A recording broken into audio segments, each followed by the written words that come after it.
ठीक है, आज हम सैलरी का पूरा टॉपिक देखेंगे, पूरी सैलरी कंप्लीट करेंगे आज।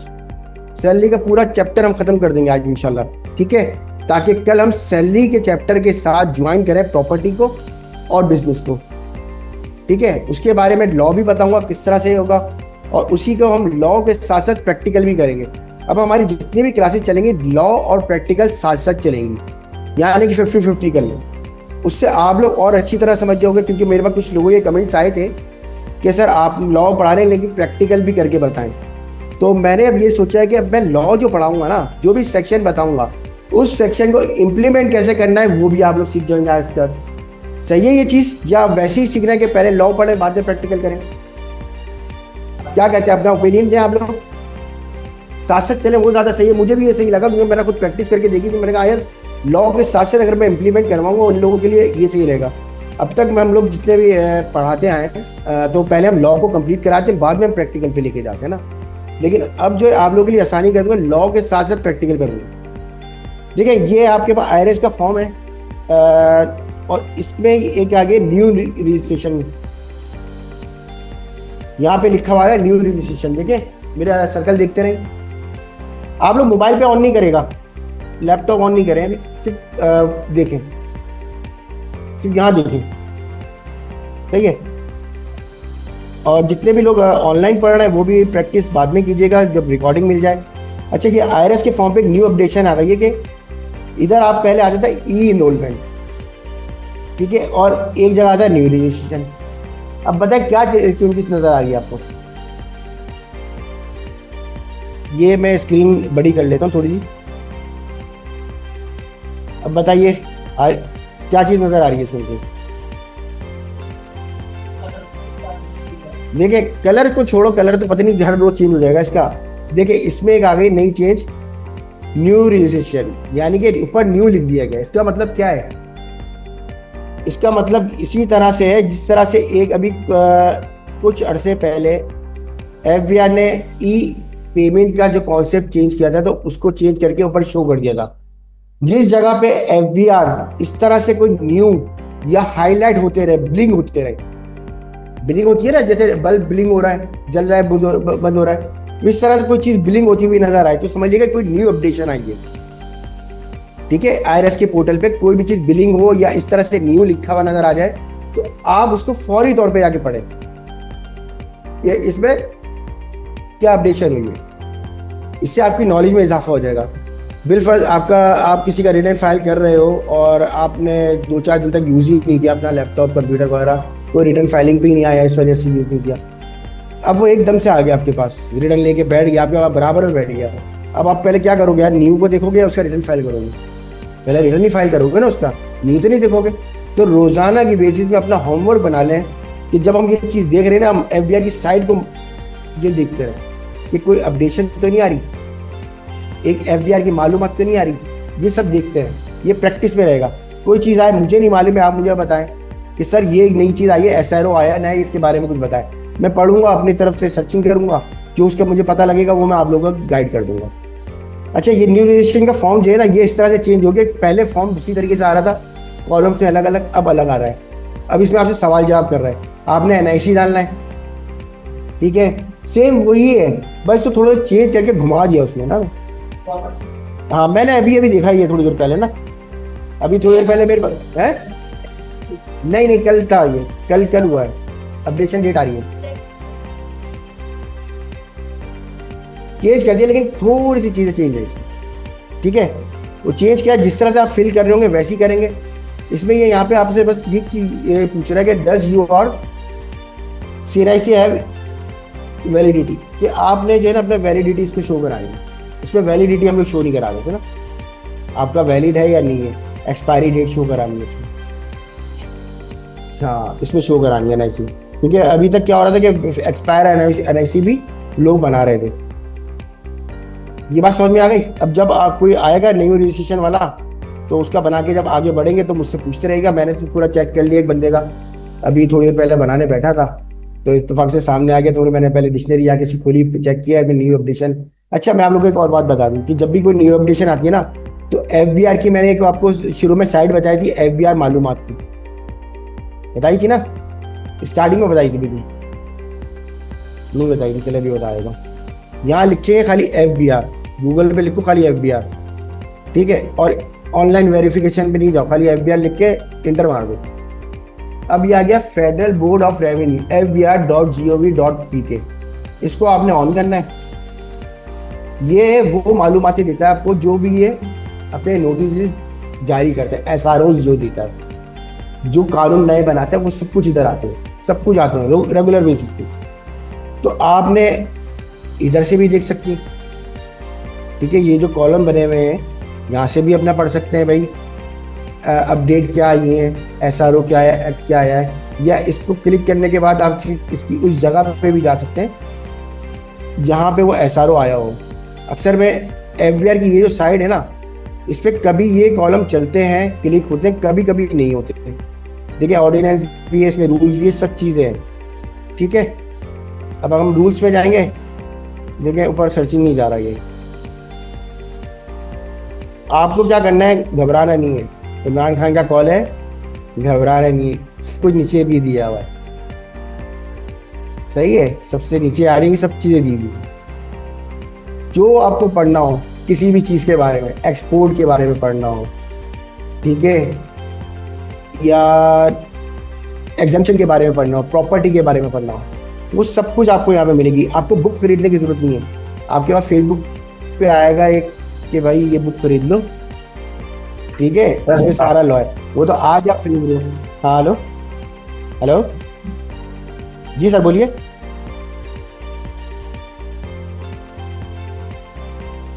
आवाज आ रही है मेरी? बोल रहा हूँ आपकी आवाज आ रही है और बीच बीच में जा रही है। अच्छा बीच बीच में जा रही है यार, नेट तो मैंने डबल किया हुआ है इसको। आपकी आवाज मेरे को नहीं आ रही। अब आ रही है? अब आ रही है, बिल्कुल सही आ रही है। माइक ऑन करके बताएं, सबको आवाज क्लियर आ रही है मेरी? जी सर, आप बिल्कुल क्लियर आ रही है। ठीक है, मैंने नेट चेंज कर दिया, ठीक है। अगर कहीं भी हो ना ऐसा तो फौरी तौर पे आप मुझे बता दीजिएगा, जितना जिसको भी रुकी हुई मिले फौरन मुझे डिस्टर्ब कर दे। ठीक है, ये FBR की जितनी भी मालूमात है वो यहाँ पे मिल जाएंगी आपको। यहाँ पे आप नीचे जाएंगे तो ये वो हिस्सा आ गया आपका, जहाँ पे मैं अभी क्लिक कर रहा था वो हो नहीं रहा। कभी कभी ऐसा होता है वहाँ पे क्लिक करो आप तो खुलता ही नहीं है। ये FBR की साइट पे काम हो रहा होता है, कुछ ना कुछ करते रहते हैं, तो आप यहाँ पे आ सकते हैं। हाँ CPR नहीं खुल रहा, चलो देख लेंगे जब आएगा मेरे पास।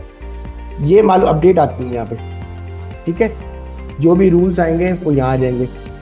आपको ऑर्डिनेंस पढ़ना है, एक्ट में जाए, या ऑर्डिनेंस में चले आओ, रूल पढ़ना है, SRO पढ़ना है, यहाँ पे आप जा सकते हैं। यहाँ पे आपको पूरा पूरा लॉ मिलेगा, सारे सेक्शन के हिसाब से मिलेगा। अच्छा इसको पढ़ते कैसे ये अभी नहीं बता रहा मैं, जो आज का हमारा कॉन्सेप्ट है उसमें करेंगे। ये जो है इंशाल्लाह इसके लिए मैं एक अलग से आपको स्क्रीन बना के छोटी काम होगा 10-15 मिनट का, वो मैं आपको बताऊँ किस तरह से पढ़ना है, कौन सी सेक्शन किस तरह रीड करना है। और कभी किसी के पास नोटिस आ जाए, उस नोटिस का उस सेक्शन को पढ़ते हुए जवाब कैसे देंगे, ठीक है, ये अगली क्लास में रख लेंगे। अभी हम शुरू करते हैं सैलरी की तरफ, ठीक है सर। सबको आ गया यहाँ तक का मेरे समझ में? NIC का भी ये समझ में आ गया कि भाई ये अपडेशन आई है, तो कोई इसमें किसी को कुछ पूछना हो तो मुझसे बाद में पूछ सकता है। चलिए IRS पे चलते हैं वापसी अपने।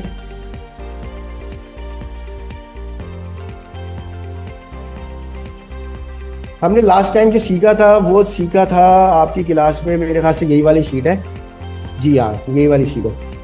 तो इसको हमने जो है सीखा था कि सैलरी शीट बनाई थी हमने, और उसको हमने रिटर्न फाइल भी किया था।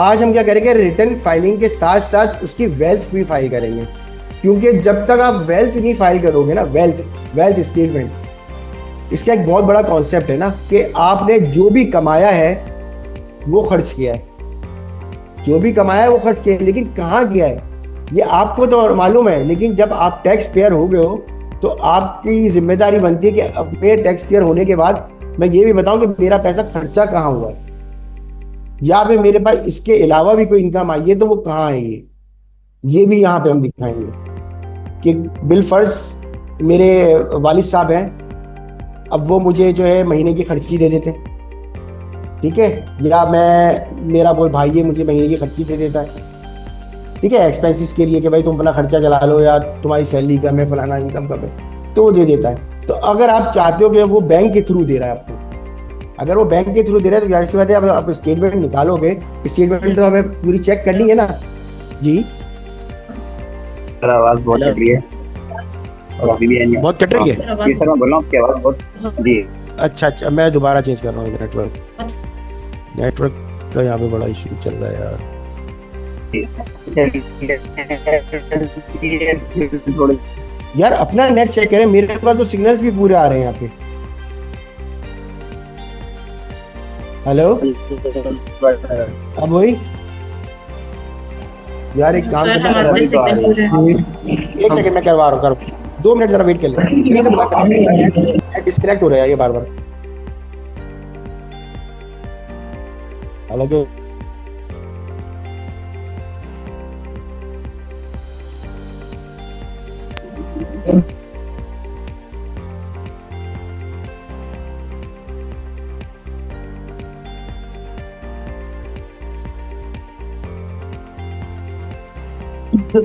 अब आ रही है आवाज क्लियर?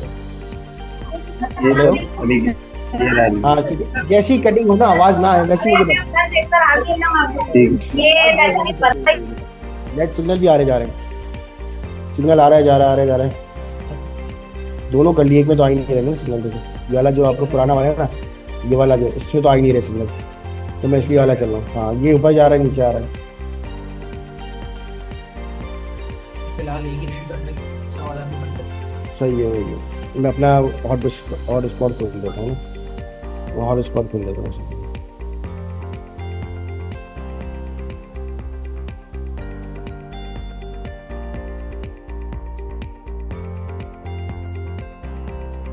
अच्छा थोड़ी देर की लाइन ड्रॉप होगी, मैं अभी हॉटस्पॉट खुला है, कनेक्ट कर रहा हूँ दूसरा नेटवर्क, तो हो सकता है लाइन डिस्कनेक्ट हो तो फौरी तौर पे ज्वाइन कर लीजिएगा आप लोग।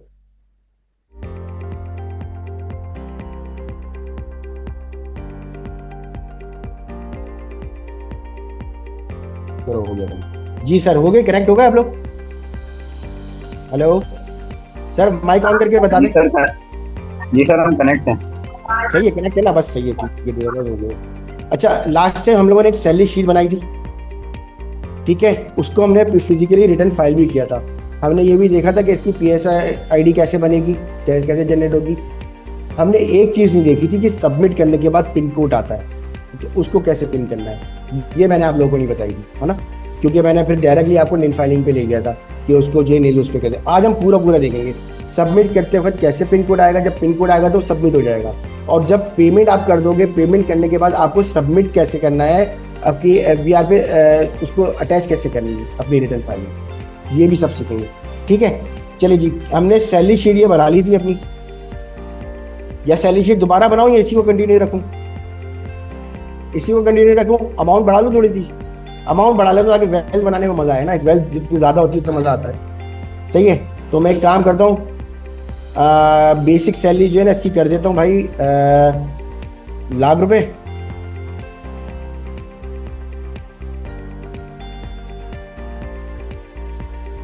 ठीक है, अब हमारी क्या होगा, ये 1.5 लाख की इनकम हो गई पर मंथ, और 18 लाख रुपए के हम फॉल पे चलेगा, यानी कि एक स्लैब हमारा बढ़ गया।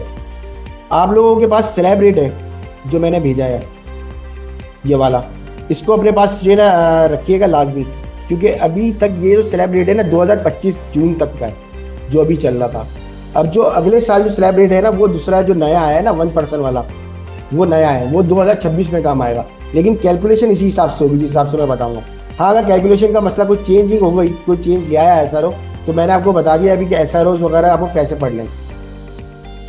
ठीक है भाई, हम यहाँ पे चलते हैं। देखिए भाई, हमने पहले देखा कि सैलरी कितनी है उसकी, टोटल नेट सैलरी उसकी है 18 लाख रुपए ना, 1,50,000 रुपये पर मंथ हो गई उसकी सैलरी। अब हम यहाँ पे बनाएंगे भाई इसकी वेल्थ, ठीक है, वेल्थ स्टेटमेंट।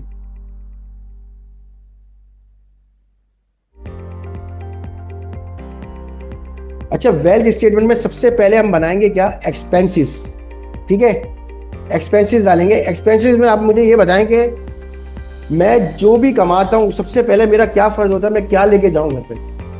हर किसी की एक रिक्वायरमेंट होती है, ग्रोसरी, ठीक है, हाउस होल्ड आइटम, ठीक है, ठीक है, हाउस होल्ड। फिर क्या है भाई, सैलरी आई, बच्चों को घुमाने भी ले जाओ, इंटरटेनमेंट, इंटरटेनमेंट आ गया जी। बिल्स, अच्छा के इलेक्ट्रिक या यूटिलिटीज के लिख देते हैं, ठीक है, यूटिलिटी बिल। अच्छा ऑनलाइन वालों आप लोग भी बताएं, आप लोग अपना माइक ऑन करें और बताते रहें, कोई नई चीज़ बताएं। और क्या एक्सपेंसेस होते हैं आप लोगों के पूरे एक साल में? सर ट्रैवलिंग करना है। ट्रैवलिंग है, ठीक है, ट्रैवलिंग हो गई आपकी। फिर उसके बाद क्या आता है? शॉपिंग, वो हाउस होल्ड में आ गया। हाउस होल्ड में जो ग्रोसरी हो गई ना, वो आप ग्रोसरी शॉपिंग, वो सब कुछ आ जाएगा। इसमें जो कॉन्सेप्ट होगा ना, हाउस होल्ड में ही आएगा, सब चीज़ें हाउस होल्ड में आएंगी। अगर आप घर के खाने के लिए या पहनने के लिए ये जो सब चीज़ें होती है ना, वो हमारे पास हाउस होल्ड में आता है। अब मेडिकल एक्सपेंस हो गया। अच्छा मेडिकल आपको अलाउंस भी मिल रहा है, ये भी मैं बता दूं, लेकिन फिर भी हम इसको भी करेंगे। मेडिकल एक्सपेंस हो गया आपका, ठीक है। और इसके अलावा क्या हो गया? जो खर्चा ऐसा हो जो पता लगे कि हाँ ये हम खर्चा करते हैं। एजुकेशन आ गया, बच्चों की एजुकेशन हो गई, आपकी एजुकेशन हो गई, ठीक है। इमरजेंसी में क्या, वो बचाएंगे। मैं अभी सिर्फ नाम लिख रहा हूँ इसीलिए ताकि आप लोगों से पूछ सकते हो आप लोग क्या क्या करते हैं। अच्छा वेल्थ है ना, हर कस्टमर की आप अपनी मर्जी से फाइल कर सकते हो, क्योंकि आपको पता है कि उसको खर्चे क्या क्या करना है। उससे आप वेल्थ में पूछोगे क्या कि करंट एसिड तुमने क्या क्या बाई किए, ठीक है, एसिड्स क्या क्या बाई किए, जो तुम्हारे एसिड हैं जिसको बाद में तुम्हें जरूरत पड़े तो वो बेच भी सकते हो। सबसे पहले क्या आया था भाई? गोल्ड हो गया। अच्छा है प्रॉपर्टी, यार इतने 18 लाख में कैसे खरीदेगा वो? फाइल अब वो है कि एक इन्वेस्टमेंट कर सकता है ना, उसका भी बताता हूँ। उसका अगले कल प्रॉपर्टी वाले पे जाऊंगा ना सेगमेंट पे, फिर मैं बताऊंगा। कल का जो सेगमेंट इससे अटैच करूंगा प्रॉपर्टी अटैच करूंगा इसके बाद ना, तो उसमें बताऊंगा। अच्छा गोल्ड बंदा बाय कर लेता है, या अपने किसी बच्चे को या अपने लिए बाइक वगैरह खरीद सकते हैं 18 लाख रुपए में। हाँ अगर मैं यहाँ पे सैलरी उसकी ज़्यादा दिखाता, कोई 40-50 लाख की सैलरी दिखा रहे पूरे साल में, तो फिर शायद वो उसको कोई छोटी मोटी गाड़ी खरीद देता, ठीक है। अभी इसका पहली दफ़ा रिटर्न फाइल हो रहा है ना, तो हम यहाँ इसका कोई पहले की सेविंग होती और पहले भी इसने रिटर्न फाइल किया हुआ है, तो उसका कॉन्सेप्ट कल जो मैं बनाऊंगा ना प्रॉपर्टी के साथ, वो उसमें कर लेंगे। अच्छा गोल्ड मैंने परचेज कर लिया, ठीक है। अब मैंने क्या किया, बाइक ले ली, 70 सीसी ले ली मैंने। और क्या एसिड ले सकते हैं आप लोग? कोई भी एसिड बताओ जो आ जाए 2-3 लाख रुपए में, लाख रुपए में, है किसी के जहन में?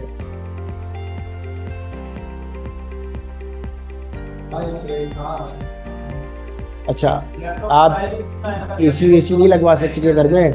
गर्मियाँ आती है, एसी भी तो लगवाते हो ना। एसी एसिड है ना आपका यार, कैपिटल है नहीं।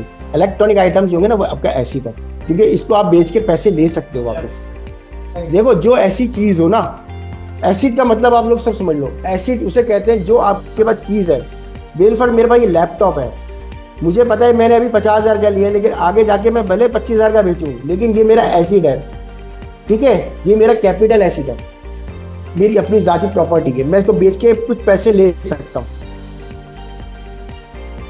तो वो हमारा दो टाइप के होते हैं ना, दो टाइप मूवेबल नॉन मूवेबल।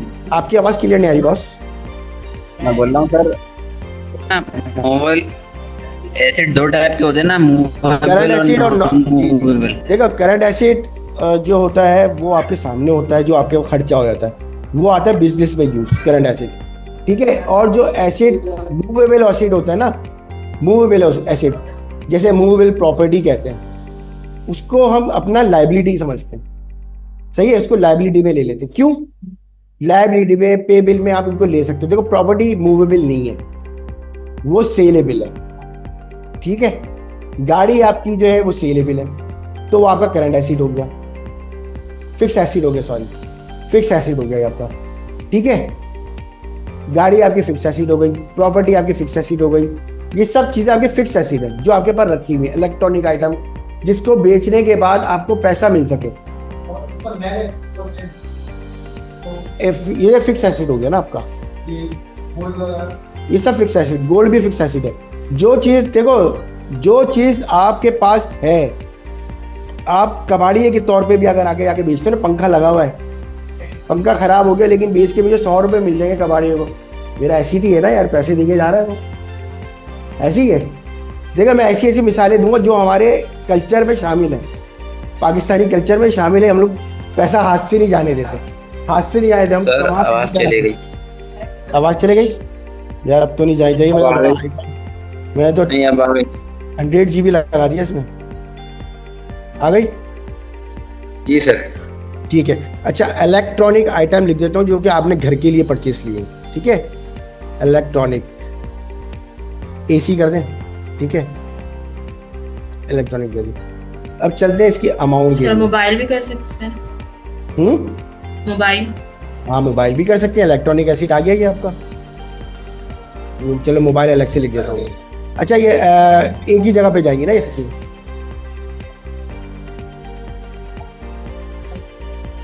अभी बताऊंगा ना, ये आज आपका कॉन्सेप्ट यही वाला है कि आपके वहाँ पैसा आया, आपने कैश इन हैंड इसमें नहीं डाला। आप नहीं डालोगे तो आप फाइलर ही कैसे बनोगे? आप ये बताओ, 0 पे बनोगे, नील फाइलिंग हो जाएगी, वो नील फाइल हो जाएगा। ऐसे डिक्लेयर हुआ है, नहीं तो पैसे नहीं होंगे तो कैसे डिक्लेयर करोगे? तो आपको निगेटिव बताएगा। अभी ये बताऊंगा ना, आखिर में आपको बताएगा ये आपको ऑटोमेटिकली सब चीजें बता देगा। भाई ने पूछा है कि सवाल के ऐसे जब डाल दें और पैसे ही नहीं है तो कैसे पता लगेगा, तो वो भी इसे पता लग जाएगा, ठीक है। अब चलते हैं भाई FBR की, हम IRS की साइड पे।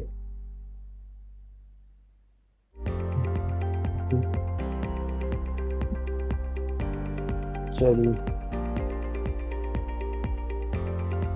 सबसे पहले हम कहाँ जाएंगे? नॉर्मल इनकम पे। नॉर्मल इनकम से वही वाला सवाल करेगा कि भाई आप पाकिस्तान में कब से रह रहे हो, ठीक है। 183 दिन से रह रहे हो, आप बोलोगे यस, तो आप यस बोलने के बाद आप इसको करोगे कंटिन्यू।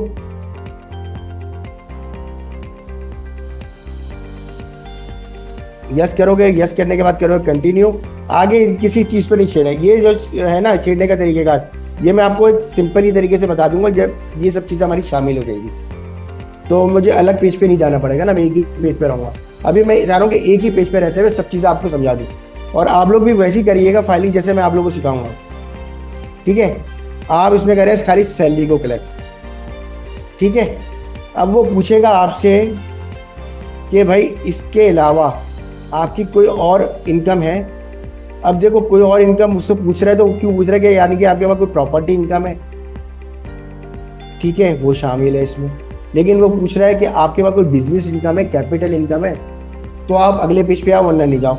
आप उसको बना दो पागल सही है थोड़ा सा, तो उसको बोलो यस।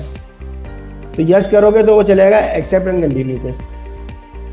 अब आप आ जाएंगे उस जगह पे जहां से आपको रिटर्न फाइलिंग करनी है।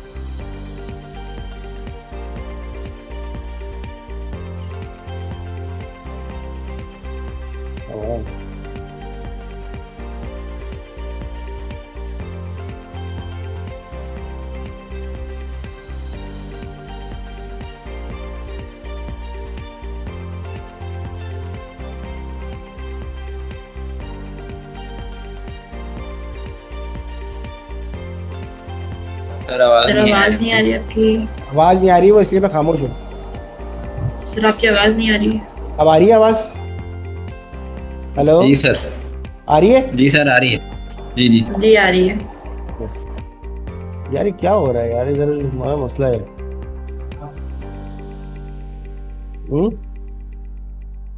अच्छा कल हम लोगों ने जब फाइल किया था रिटर्न, तो जाहिर सी बात है वो इधर नहीं आएगा, मैं क्लिक करूंगा तो वो बता रहा है मुझे नीचे कि आपका ये रिटर्न पहले ही ड्राफ्ट में पड़ा हुआ है। ये नीचे ऑप्शन दे रहा है, तो आपने इसको कैंसिल किया, आप गए ड्राफ्ट पे आके आपने रिटर्न अपना खोल लिया। अच्छा जी, सबसे पहले तो हम यहाँ पे अपनी रिटर्न की वैसी फाइलिंग कर लें कि अभी हमारे पास कितने 18 लाख रुपए हम नेट डाल देते हैं, सही है, और कैलकुलेटर दबाएंगे। उसके बाद हम जाके चेक करेंगे अपने कंप्यूटेशन में कि हमारे पास इसने सब चीज़ें बताई हैं जो हमने डाली थी इधर।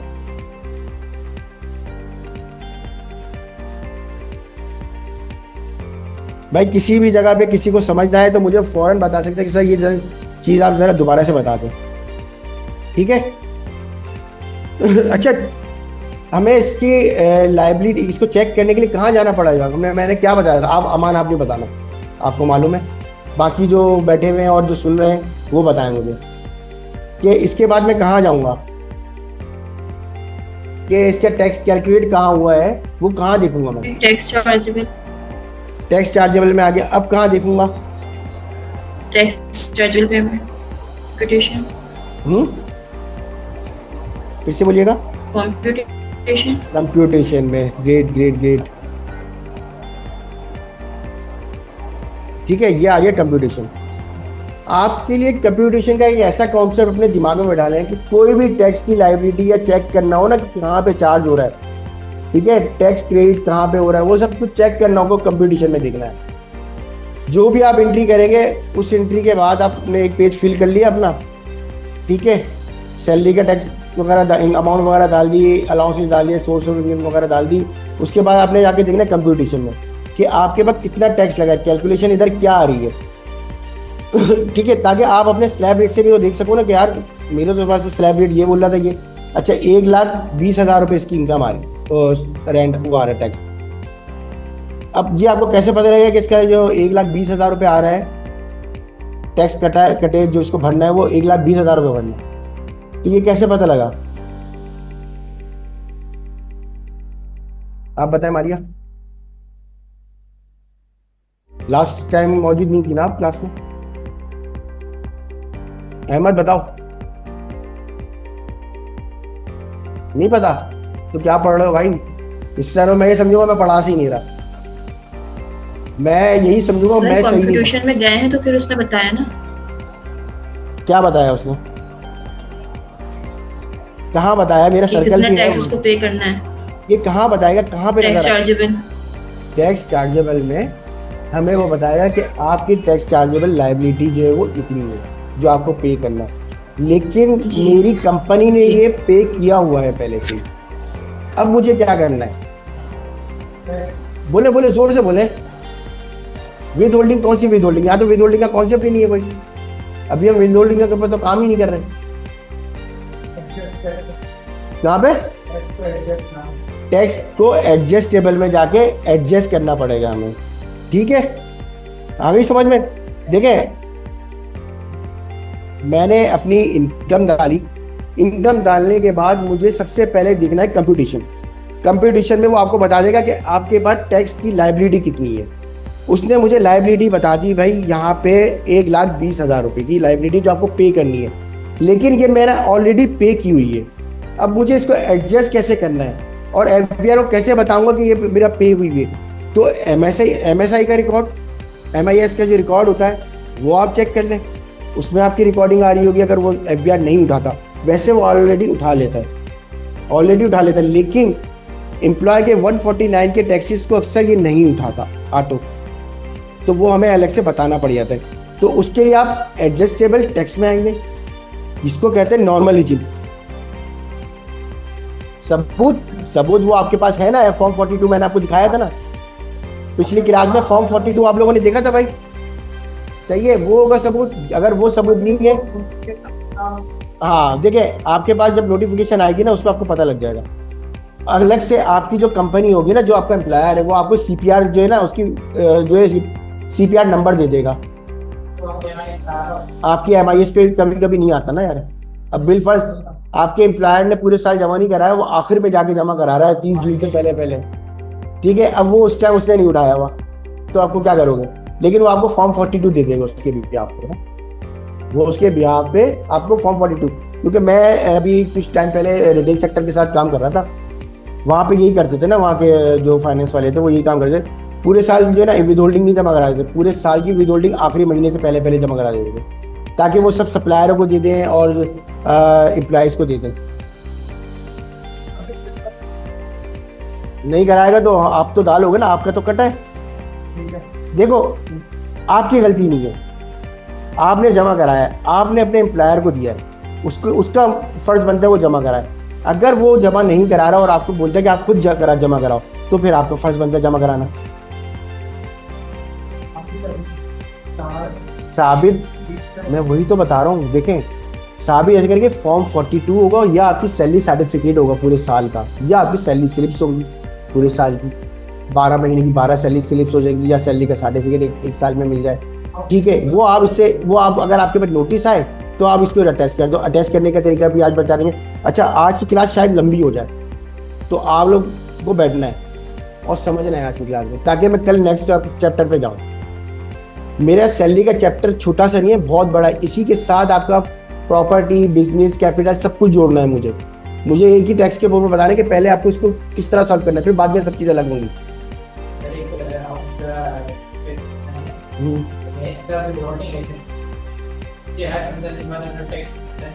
वो कराना पड़ता है। देखिए, as a withholding agent का काम है कि वो अपना जो है ना हर 15 तारीख से पहले ना, हर महीने की 15 तारीख से पहले सबमिट कराए, या फिर जब आपका टैक्स उसने काटा है, यानी कि अगर मैं विद होल्डिंग एजेंट हूँ, विद होल्डिंग एजेंट कौन होता है? वो कंपनी होती है जो टैक्स कलेक्ट करती है। FBR जो है हमें दो तरीके से रखता है, एक हम टैक्स पे करते हैं, हम अपना टैक्स पे करते हैं, और एक हम FBR के एम्प्लॉय बन जाते हैं। एक हम FBR के एम्प्लॉय बन जाते हैं जो टैक्स कलेक्ट करके उसको कलेक्शन देते हैं। ठीक है, उसको कहते हैं विद होल्डिंग एजेंट। और वो बंदा होता है जिसने अपने आप को FBR के अंदर रजिस्टर कराया हुआ होता है। जैसे कि मैं भी सैलरी पे हूँ, मैंने रजिस्टर कराया हुआ है अपने आप को, तो मैं विद होल्डिंग एजेंट ऐसे बन जाऊंगा। मैं रेंट पे रह रहा हूँ। मैं अगर रेंट पे रह रहा हूँ तो मेरा फर्ज ये बनता है कि मैं अपने सामने मालिक मकान का रेंट पे से उस स्लैब के हिसाब से उसका रेंट टैक्स काटूं और वो मैं जमा कराऊं, और उसको टैक्स काटने के बाद जो है उसकी CPR की जो स्लिप होगी वो दे दूं। लेकिन हमारे पाकिस्तान में इस पर कोई नहीं है। कंपनियां करती हैं, लेकिन मैं बता रहा हूँ बहुत से लोग नहीं करते। और वो टैक्स हम कब काटते हैं? जब उस टैक्स स्लैब पे हम पहुंचते हैं। अब बिल फर्ज 3 लाख रुपए पे एक टैक्स स्लैब शुरू होता है। 3 लाख के बाद रेंट का जो स्लैब शुरू होता है 3 लाख के बाद शुरू होता है। अगर आप महीने का 3 लाख जमा ही नहीं करा तो आप टैक्स क्यों काटोगे? नहीं काटोगे ना। हाँ, अगर सामने वाला भी रजिस्टर्ड है FBR को और हम भी रजिस्टर्ड है, तो फिर आप दोनों जो है ना 3 लाख से ऊपर जैसे ही जाओगे आप टैक्स काटोगे। ये कल मैं इसके बारे में बताऊंगा। सही है। अच्छा ठीक है, अब यहाँ पे हम आए टैक्स एडजस्टेबल में ना। यहाँ पे हमारे पास कहाँ पे डालना है भाई? Salary of employ under section 149 पे आपने डाली है इसकी अमाउंट 18 लाख रुपए।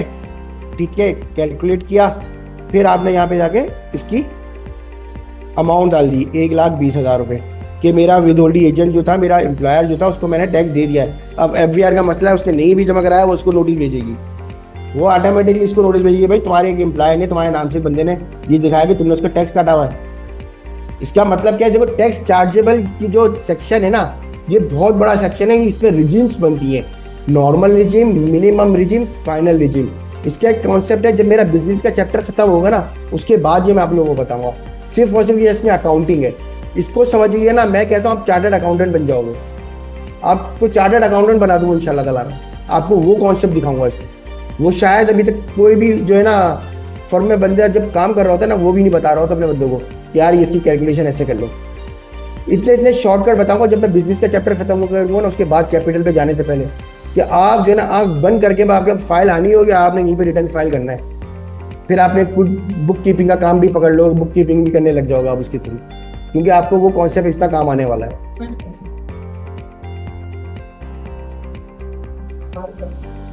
टैक्स चार्जेबल पेमेंट का जो कॉन्सेप्ट है वो ये कॉन्सेप्ट है कि आपका जो भी टैक्स कटा है या आपको पे करना है, क्या है? जो आपका टैक्स कटा है या जो आपको पे करना है टैक्स की अमाउंट को, वो आपको यहाँ शो करनी है।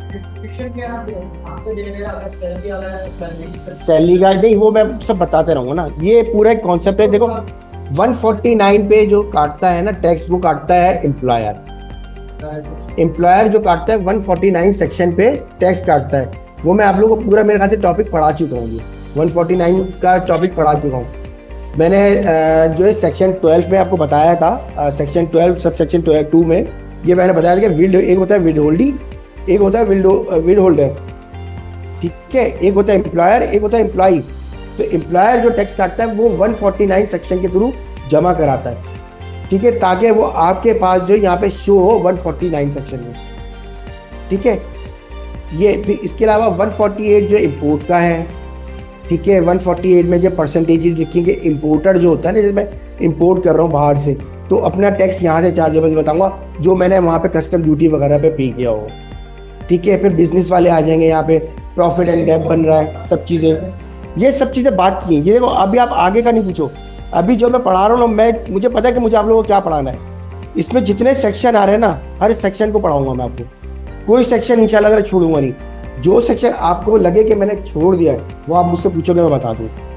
अभी तो स्टार्ट है ना, अभी तो हमने कदम रखा है। अब मैं भागना तो शुरू नहीं कर दूंगा ना, बच्चा पैदा हुआ है तो भागेगा तो नहीं ना, पहले घुटनों घुटनों चलेगा, फिर खड़ा होगा, फिर चलेगा। तो ये वही कॉन्सेप्ट है, हर चीज़ का एक ही कॉन्सेप्ट होता है। ठीक है। इसको हमने यहाँ किया, कैलकुलेट किया। कैलकुलेट करने के बाद अब आप जो है अपने कंप्यूटेशन में जाके देखेंगे। आप ये लैपटॉप बंद करें। अभी जो आपको मैं यहाँ स्क्रीन पे पढ़ा रहा हूँ ना, आप ये देखो, मैंने आपको पहले भी क्लास में बताया था कि जब मैं स्क्रीन पढ़ा रहा हूँ आप लोग सब कुछ छोड़ दो, खाली कॉपी पेंसिल लेके बैठो, आप उस ताकि ये चीज़ें लिखो। प्रैक्टिस आपको कैसे करनी है घर जाके वैसे। हाँ, मैं बोलूँगा कि आप लोग आज लैपटॉप लेके आओ, लैपटॉप पे आज आप लोगों से काम करवाना है तो मैं करवाऊंगा आप लोगों से लैपटॉप पे काम। ठीक है। वरना इस तरह से डिस्टर्बेंस हो जाती है कि आप जो सेक्शन दिखने लग गए वहाँ पे, अब मैं पढ़ा रहा हूँ कहीं और आप पूछ के यहाँ कर रहे हो। ठीक है। माइंड नहीं कीजिएगा भाई मेरी बात को।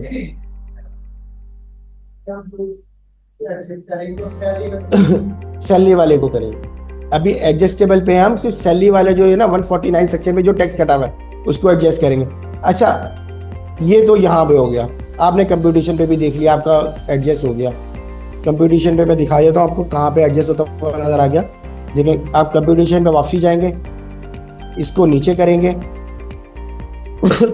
तो आपका टैक्स यहाँ पे 0 हो गया। अब ये बोल रहा है 288। अच्छा, इसका पिछली दफ़ा भी एक आ रहा था कि कोई टैक्स पहले से कटा हुआ था, है ना, तो वो इसमें शो हो रहा था, तो वो वाला टैक्स है। आप इसको हटा दें।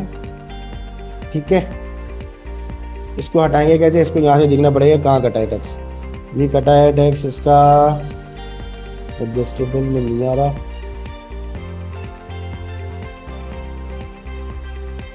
ये आ रहा होगा मिनिमम में, किसी जगह पे आ रहा होगा, टैक्स चार्जेबल में देख लेते हैं, नहीं आ रहा। अच्छा, जब भी इस तरह से कुछ भी आए ना टैक्स पहले से कटा हुआ है बंदे का, तो उसकी इस जगह पे आप लोगों को चेक करना है कि कहाँ पे टैक्स पहले से डेटा मुझे शो हो रहा है। जो मैंने कहा था ना MIS पे आप देख लीजिएगा टैक्स कटा हुआ होता है टाइमली, तो वो यहाँ पे अपनी जिस जगह पे कटा होता है, जो सेक्शन पे कटा होता है उस सेक्शन पे जाके फॉल कर लेता है। अब एडजस्टमेंट के ऐसे अपना एडजस्टेबल के सेक्शन में नहीं आ रहा वो, तो इसका मतलब है कहीं और आ रहा होगा। तो आपने कहीं और जाके चेक कर लें, यहाँ पे नजर आ जाएगा आपको। कैपिटल पे आ रहा है, नहीं आ रहा। ठीक है। टैक्स रिड्यूस पे भी नहीं आ रहा, टैक्स क्रेडिट पे भी नहीं आ रहा। अच्छा, ये ऊपर का सबसे सेक्शन होता है ना, सबसे पहला उधर बता देता है ये।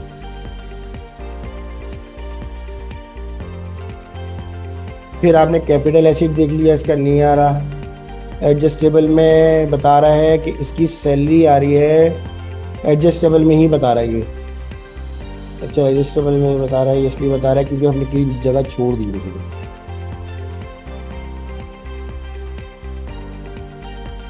ये देखें, इसका ये कटा हुआ है, सेल फोन के जो पर कोई टैक्स कटा हुआ होगा ना, ये वो है। अच्छा, अभी हम इसको लिख के रहने देते हैं, हम वहाँ पे ऐड करते हैं अपने पास था सैलरी शीट में। ये सैलरी शीट है। अब विद होल्डिंग था ना, अब मैंने विद होल्डिंग कर दिया मोबाइल टैक्स। इससे हमें रिलीफ मिलता है, पता है इससे हमें क्या मिलता है? बताओ भाई। रिलीफ मिलता है। किस चीज का रिलीफ मिलता है? पहले हम देखेंगे आगे आज टैक्स की कटेगा एक्सपेंस। देखो, इससे हमें ये रिलीफ मिलता है कि बिल फर्ज मेरे पे कोई इनकम ऐसी है जिस पे टैक्स नहीं पे हुआ हुआ। ठीक है। अब मैंने बिल फर्ज टैक्स पे नहीं किया हुआ, ठीक है, या मेरी कंपनी ने टैक्स पे नहीं किया हुआ, और मैं मोबाइल फ़ोन यूज़ कर रहा हूँ, उस पर टैक्सेस वगैरह कट रहे हैं, तो वो ऑटोमेटिकली मेरे जो है टैक्स क्रेडिट कर रहा है वो। ठीक है। मैं यूटिलिटी बिल पे कर रहा हूँ, मैं टैक्स रिलायबल हो गया यूटिलिटी पे। अच्छा, यूटिलिटी में भी कैटेगरीज होती है। ठीक है। यूटिलिटीज़ में भी कैटेगरीज होते हैं। किस कैटेगरी में, अब वो हमारा सेक्शन नहीं है, लेकिन मैं बता रहा हूँ आपको ना कि किस सेक्शन के थ्रू जो है टैक्स कटेगा, कितनी लिमिट पे कटेगा। ठीक है। सालाना लिमिट आपकी ये बन गई है, आपकी महीने की लिमिट में एकदम से हाईएस्ट हो गया टैक्स रेट, तो आप पे हो सकता है वो कोई टैक्स लगा दे, लेकिन वो टैक्स कहाँ एडजस्ट होता है? सेल टैक्स में। वो कहाँ एडजस्ट करता है? यूटिलिटी सेल टैक्स पे, जो आपसे ले रहा है, कलेक्ट कर रहा है। लेकिन आप कहाँ दिखाओगे मेरे को? आप तो रिटर्न फाइलर हो ना, आप कहाँ दिखाओगे? तो आप उसको यहीं दिखाओ, सही है। अगर उसमें सेल टैक्स वैसे नहीं आता, अब इन्होंने फर्दर टैक्स ये टैक्स कर दिया, तो वो टैक्स की लाइन में ही नहीं आते। फर्दर टैक्स, ड्यूटी टैक्स, ये टैक्स वे टैक्स जो लगा दिए ना उन्होंने, इनकम टैक्स और सेल टैक्स को छुपा के ये लगा दिया ताकि आपको एडजस्ट करना ना पड़े। ठीक है, हमारी गवर्नमेंट थोड़ी सियाड़ी हो गई है अपने काम मामलत में, हमारे मामलत में। तो आपने क्या किया, अगर बिल फर्ज आप उस कैटेगरी में पहुंच गए कि वो उसने शो करा दिया 236C के तहत उसने टैक्स शो करा दिया, तो आपको यहाँ दिखाना पड़ेगा कि आपने पे किया है। अच्छा, यहाँ पे उसका बना भाई विद होल्डिंग टैक्स जो उसने काटा है, यहाँ आ गया। ठीक है, और फिर 236C का जो है टैक्स कितना कटा हुआ इसका, 2888 इसका यहाँ आ गया। अच्छा, यूटिलिटी पे समझ लें उसका कोई पूरे साल में कट गया 2000 रुपये का कोई टैक्स कट गया, बिल फिर लगा लेते हम ऐसे ही।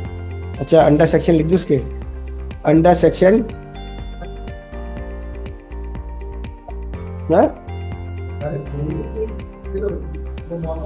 वो तो नॉर्मल होते, तो टैक्स लग के नहीं आता। हाँ, बिजनेस वाले में आ जाता है, बिजनेस वाले में आता है। आप 25,000 से ऊपर जाओगे ना तो मेरे ख्याल से टैक्स लग जाएगा।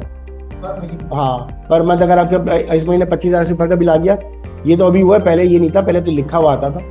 ये मेरा 2024 में शुरू हुआ था, कुछ टाइम पहले की बात है, वरना उससे पहले लिखा हुआ आता था। ठीक है, हाँ एडजस्ट कर सकते हैं जिस चीज़ पे आपने टैक्स दिया ना। देखो, सबसे पहले कॉन्सेप्ट समझो, मैं जो कमा रहा हूँ मुझे वो खर्च करना है, कॉन्सेप्ट यही है। मैं जो कमा रहा हूँ मुझे खर्च करना है, भले वो टैक्सीज हो, चाहे एक्सपेंसिस हो, चाहे एसिड्स हो, खर्चा तो करना है ना भाई। अब अगर मैं एक टैक्स ऑलरेडी पे कर रहा हूँ, मेरी इनकम है उसके हिसाब से, उस स्लैब के हिसाब से 18 लाख मेरी इनकम है। अब मैंने उसमें 1,20,000 रुपये अपनी कंपनी को दे दिया, अब उसने FBR को पे करा दिया, मैंने तो करा दिया ना 1,20,000 रुपये। अब उसके अलावा मैं कोई भी खर्चा करूँगा उस पर जो भी टैक्स लगेगा ना वो मैं शामिल करूँगा। अगर मैं आपको ये भी कहता हूँ कि अगर आप कोई इलेक्ट्रॉनिक या कोई गाड़ी वाड़ी परचेज करने जाते हो उस पर भी आप टैक्स पे करते हो। जैसे आपने अभी बाइक ली है, अपने बाइक लिए तो बाइक के ऊपर भी कोई एक टैक्स होगा 3-4 हज़ार रुपये का। ठीक है, एक्साइज ड्यूटी के ऊपर जो आपने रजिस्ट्रेशन कराने के बाद टैक्स दिया होगा, तो वो भी जो टैक्स दिया वो भी आप एडजस्ट करा सकते हो। सेल टैक्स अलग कॉन्सेप्ट है, सेल्स टैक्स का कॉन्सेप्ट ही अलग है, इसका कॉन्सेप्ट अलग है। हाँ, आपके सेक्शन वाइज जो है ना कुछ जगह जुड़ती भी मिलेगी, कुछ जैसे 236 ये यूटिलिटी का है और ये जो है इलेक्ट्रिक बिल वगैरह का यूटिलिटी, ये एक दूसरे से ज्वाइन होते हैं, लेकिन कुछ चीज़ें नहीं होती। तो वो भी जब हम सेल टैक्स पे पहुंचेंगे ना वहाँ पे मैं आपको बता दूंगा, क्योंकि उस टाइम तक आप जब सेल टैक्स से पहुंचेंगे तो आप इंशाल्लाह ताला ये तो पूरा क्लियर कर लेंगे, आप लॉ तो पूरा इंशाल्लाह क्लियर कर लेंगे। ठीक है, अभी हमने क्या किया भाई, इसके टैक्सेस को ये डाल दिए, 1,20,000 रुपये ये डाल दिया और ये डाल दिया। अच्छा, यूटिलिटी का बिल डालना है तो यूटिलिटी के बिल पे आ जाओ, यहाँ पे देखो ऑप्शन मिल जाएगा आपको यूटिलिटी। अगर ढूंढने में मुश्किल हो तो F7 करके सोच कर भी सकते हैं आप। टेलीफोन, प्राइवेसी, फोन, लास्ट तकरीबन 9 बजे तक जाएगी, बस ज़्यादा टाइम नहीं लगे, 9 बजे तक इंशाल्लाह खत्म हो जाएगी।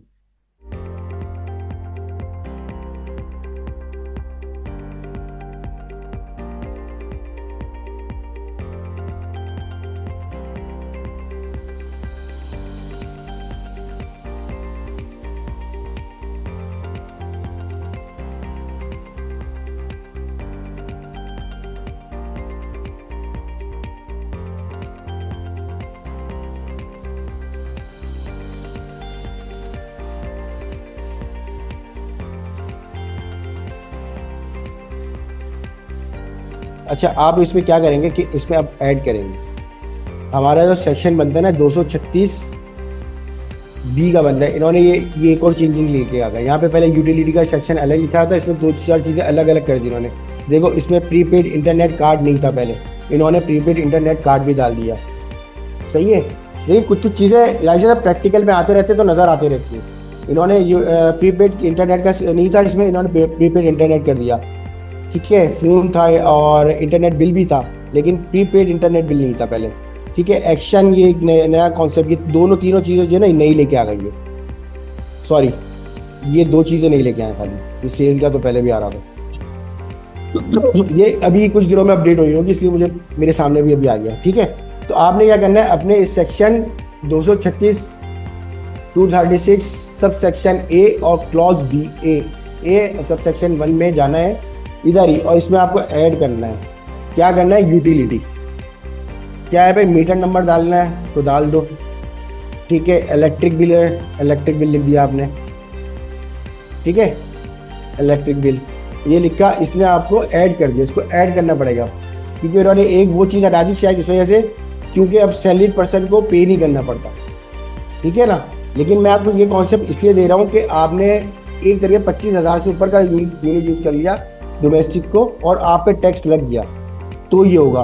वैसे अब ये मैंने आपको पहले बताया, ख़त्म कर दिया उन्होंने यूटिलिटी पे टैक्स, ना सुई गैस पे आ रहा है, ना ये इलेक्ट्रिक पे आ रहा है, आ ही नहीं रहा है। मेरा तो खैर बिल ही बहुत कम आता है, 2 बंदे तो है मियाँ बीवी हैं। नहीं, मैंने नहीं देखा अभी तक यूटिलिटी पे ना, पे काफ़ी टाइम से नहीं देखा। मैं जो अपने भाई का घर है ना, उसका भी चेक करता हूँ ना, बिल उस पर भी नहीं आता। और असल में यहाँ पे इन्होंने इसमें अपडेशन भी नहीं दी हुई है कोई। इन्होंने यहाँ पे जो अपडेशन का मैंने कब होता है ना SRO वगैरह, वहाँ पे कोई इसके बारे में मालूमात नहीं है कि इलेक्ट्रिसिटी का बिल टैक्स खत्म किया नहीं किया, लेकिन लॉ में शामिल है। ऑनलाइन ट्रांजेक्शन पे टैक्स करता है, वो मैं बताऊँगा ऑनलाइन वाले सेक्शन में बताऊँगा। ठीक है, तो इसको जो है सबमिट करना है आपको, यहाँ से ऐड करेंगे, सबमिट कर दिया। अब आपने कितने का भाई बिल पे किया होगा कि समझ लो आपने 27,000 रुपये का बिल पे किया है और उस पर जो है 2,000 रुपये का टैक्स लग गया है, सपोज कर लें। ठीक है, मगर ये उठा लेता है, जितना भी आप डालोगे ना उठाएगा ये। जब ये नोटिस भेजेगा उस टाइम आपको पता लग जाएगा कि आपने गलत एंट्री की है, अपनी मर्जी से की है। सही है, अब आपने क्या देखना है, कंप्यूटेशन पे जाना है दोबारा से। कंप्यूटेशन पे आपको टोटल ये बता देगा पूरा कि अब आपके पर 4,888 रुपये रिफंडेबल है, ये रिफंड का कॉलम है। ठीक है, डिमांडेड इनकम टैक्स पे आपको पे करना पड़ता है। ठीक है, और इस पे आ जाएगा तो आप रिफंडेबल लिखा हुआ है आप सब, वो रिफंडेबल। रिफंड हमारी कॉम ये करती नहीं। आप चाहते हो कि मैं इसको एडजस्ट कर दूं, अपनी कोई इनकम में कोई इजाफा कर दूं तो कर सकते हो। ठीक है, वो कहीं पे भी कर दो, आप अपनी सैलरी इनकम बढ़ा दो, सैलरी सारे आप बढ़ा दो। नहीं बढ़ा सकते, आप एक काम करो, आप जाओ अदर सोर्स में, सबसे अच्छा एरिया हमारे पास अदर सोर्स है।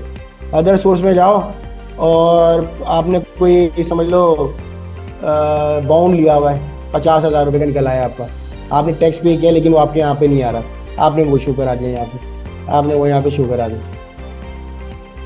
समझ गए? नहीं आई समझ में? अदर सोर्स में जाओ। हाँ, वैसे इसे खत्म करने की जरूरत नहीं है यार, कोई फायदा नहीं है। आप अपनी इनकम वो दिखाओ जो आगे की याद के लिए सेफ्टी हो। वेल्थ कैसे बढ़ जाएगी? वेल्थ तो बढ़ानी है, वेल्थ तो बढ़ानी है मेरे भाई, वेल्थ बढ़ानी है हमें, और बढ़ानी है। अभी और बढ़ाऊंगा मैं, अभी और ऐसी भी बढ़ा दूंगा मैं। अभी आपके पास इनकम पता नहीं कहाँ से आएगी, आप बोलोगे इतनी इनकम में FBI वाले छापा ना मार दें, कुछ नहीं करेंगे वो तो बोलेंगे शाबाश भाई और पैसा मंगवाओ पाकिस्तान के अंदर।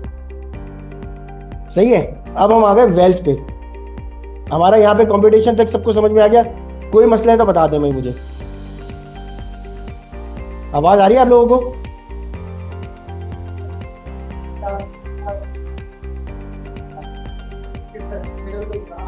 वही यूटिलिटी पे वो 236 मैंने बताया ना, देखो यूटिलिटी का जो हमारा सेक्शन है ना, यूटिलिटी बिल्स का, वो है 236 सेक्शन, इसका सब सेक्शन 1, इसका क्लॉज A।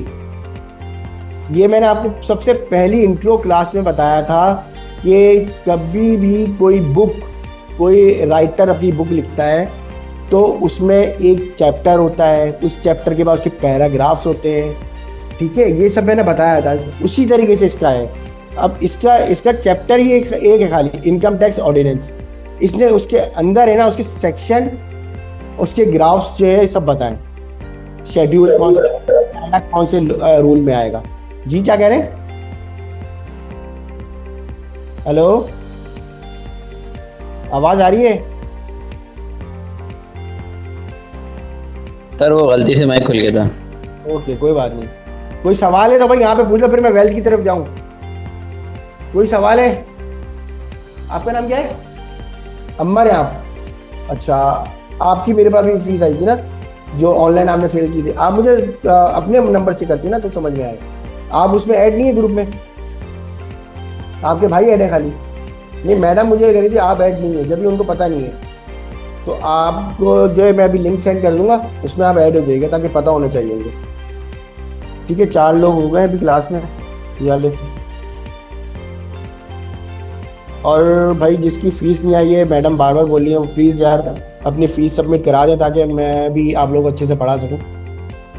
अच्छा जी, ये हम आ गए वेल्थ स्टेटमेंट पे। सबसे नीचे का आखिरी कॉलम होता है वेल्थ स्टेटमेंट। अच्छा, वेल्थ स्टेटमेंट मैं बता दूं आपको कि हमारी हर चीज़ में आएगी, बिजनेस में भी आएगी, प्रॉपर्टी में भी आएगी, कैपिटल गेन में भी आएगी, क्योंकि आप हर चीज़ से इनकम ले रहे हो। तो ये आप फाइल नहीं करोगे, आपका रिटर्न फाइल नहीं होगा। समझ गए? आपने, आप यहाँ पे देखो ना यार प्लीज, फिर आप सवाल करोगे मुझसे यार। ठीक है, वेल्थ में स्टेटमेंट पे आएंगे। वेल्थ स्टेटमेंट में जो है हमें हर चीज़ में आनी है। कहाँ पे? बिजनेस में, प्रॉपर्टी में, कैपिटल में, अदर सोर्स में, हर चीज़ में हमें वेल्थ स्टेटमेंट फाइल करना जरूरी है। हाँ, जब हम खाली किसी कंपनी का रिटर्न फाइल करेंगे ना, किसी मेन कंपनी का जिसका एनटीएन बना देंगे, 7 अल्फाबेट्स का जो एनटीएन बनता है 7 नंबर से, वो एनटीएन बना देंगे, तो उसमें आपको वेल्थ नजर नहीं आएगा। उसका वेल्थ होगी उसकी अपनी फाइनेंशियल स्टेटमेंट। अब वो हम जब आएंगे, जब उसकी स्टेटमेंट की तरफ जाएंगे, बहुत दूर है वो काम। अब वेल्थ में भाई सबसे पहले आपको क्या करना है? आपको कैसे पता चलेगा कि मेरी इनकम इतनी है, यहाँ पे शो करानी है? आप सबसे पहले आ जाओ सबसे नीचे, रिकंसिलिएशन ऑफ नेट एसेट सबसे पहले। अच्छा, इस वाले कॉलम में आपको कुछ डालना नहीं है अभी, सिर्फ इस वाले कॉलम में ऑटोमेटिकली ऐड करना है। पहले ही होता था कि हम अपने इनफ्लो को यहाँ पे पहले शो करा देते थे, बाद में उसके हिसाब से एक्सपेंसिव। मगर मेरे जो काम करने का तरीका है ना, अब मैं यहाँ पे अगर लिख दूँ 18 लाख रुपए ना, तो ये उठा लेगा। अब मैं बार बार ना इसका खर्चा कम करने के चक्कर में ना लगा रहा हूँ, अपनी कैलकुलेशन को नहीं देख पाऊंगा। सही है? तो अभी मैं क्या करता हूँ, एक्सेल की शीट पे जाता हूँ, अब उसके हिसाब से आपको बताता हूँ।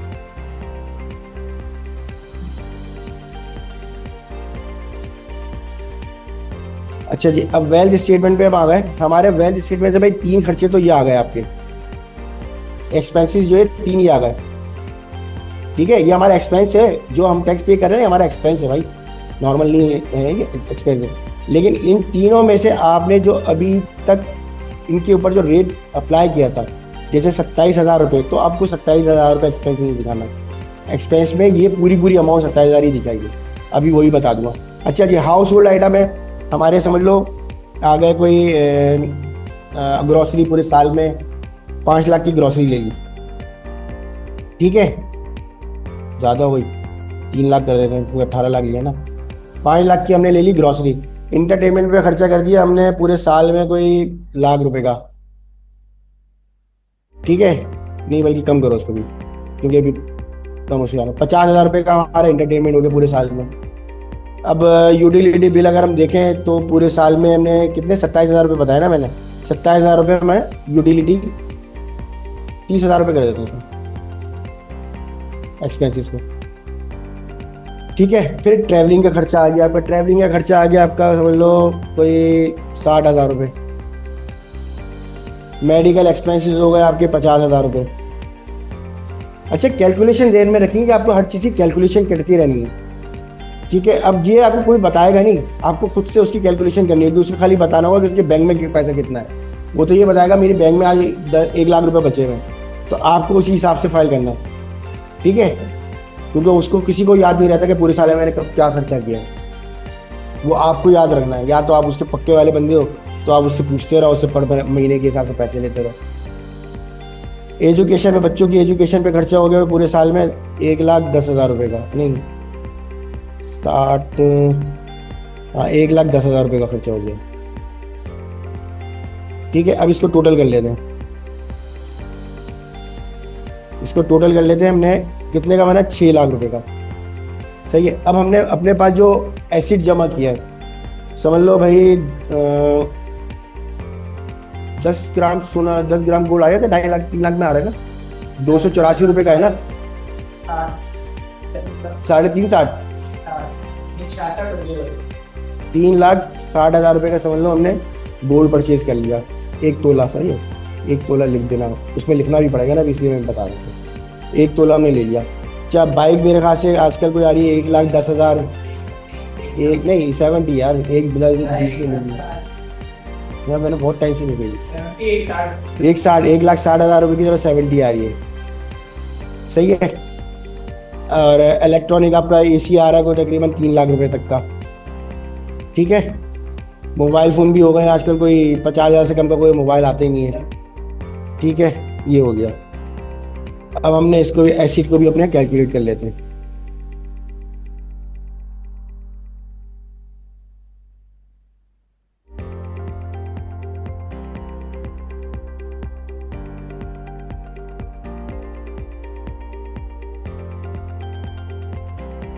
₹8,70,000। अच्छा, अब हम इसको टोटल करें तो कितने बन रहे हैं भाई? हमारे खर्चा और हमारी जो एसिड है ये सब मिला के बन रहे हैं 14,70,000 रुपए। अब मेरे पास 18 लाख,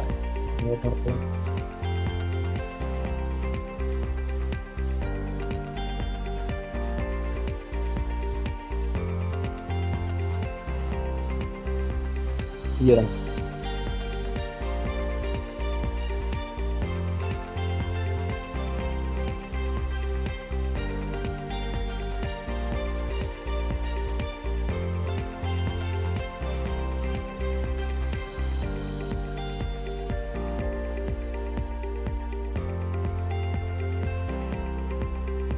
ठीक है भाई, अब हमारे मेरे पास कितने बचे पैसे? 3,30,000 रुपए, ठीक है। 3,30,000 रुपए मेरे पास बच गए। अब ये मैं कहाँ दिखाऊंगी, कहाँ होनी चाहिए मेरे पास? कोई अपनी ध्यान से आइडिया दो। ये 3 लाख रुपए मैं खर्चा करूं, मेरे पास समझ लो बैंक में पड़े हुए भी, ये कहाँ पड़े हुए? बैंक में। चलो ठीक है भाई, बैंक में मैं डाल देता हूँ इसको, ठीक है। मिजान बैंक है, ठीक है। मिजान बैंक में ये पड़े हुए 3,30,000 रुपये, लेकिन मेरी स्टेटमेंट में आ रहे हैं कोई 1,20,000 रुपये। तो फिर मैं क्या करूं? है चलो कैश इन हैंड दिखाया जाता है।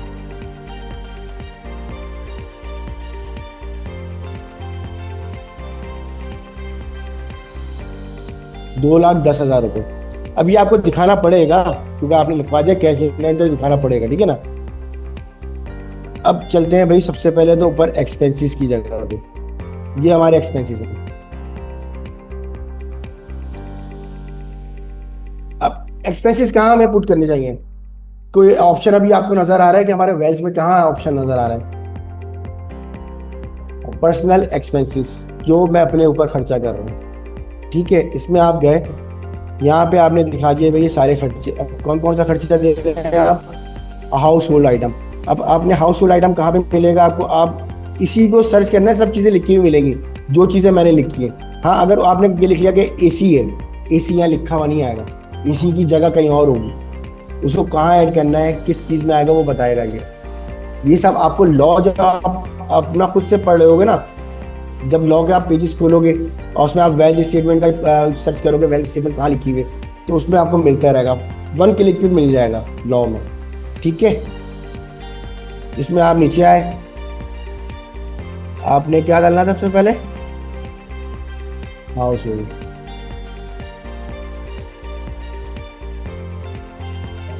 ये आ गया, देखो अदर पर्सनल हाउस होल्ड। अब यहाँ पे कितने भाई? 3 लाख रुपए का है, आपने लिखा। और कैलकुलेटर का बटन आपको भूलना नहीं है। ये आपकी जिंदगी के 2 हिस्से, इसमें एक अपना कंप्यूटेशन टैक्स फाइल करते वक्त, और एक कैलकुलेटर। कंप्यूटेशन आपको क्या बताएगा? आपकी लायबिलिटीज, आपके टैक्सेस बताएगा कहाँ आपको एडजस्ट करना है, ठीक है। और फिर एक्सपेंसेस वेल्थ तो आपको खैर खाली इसी पे करना है ना, सैलरी में या कोई इंडिविजुअल के काम में करना है, बिजनेस में नहीं करना, ठीक है। इसमें आपने कैलकुलेट किया, आपने ये कर दिया। अगला खर्चा कौन सा है हमारा? आधा घंटा रुक जाओ बेटा, आधा घंटा रुक जाओ, बस वो होने वाला, आधे घंटे से पहले हो जाएगा। फिर इंटरटेनमेंट, अच्छा इंटरटेनमेंट कहाँ है, इसमें आप इंटरटेनमेंट ढूंढो।